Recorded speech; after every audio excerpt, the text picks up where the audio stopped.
কত জনে কয় আমারে কি কারণে কাঁদো মদিনা মদিনা করি, আরো বলে কি লাভ হবে শুধু শুধু মদিনার প্রেমে পড়ি।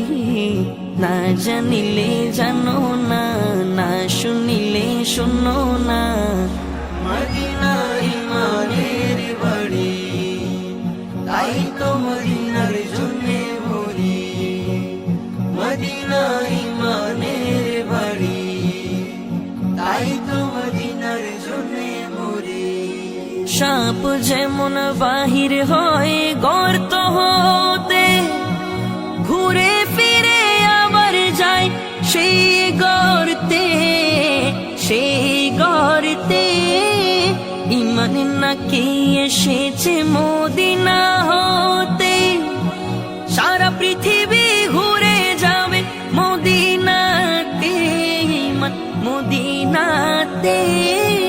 বিশ্বাস না হয় হাদিস শরীফ, বিশ্বাস না হয় হাদিস শরীফ দেখো না পড়ি।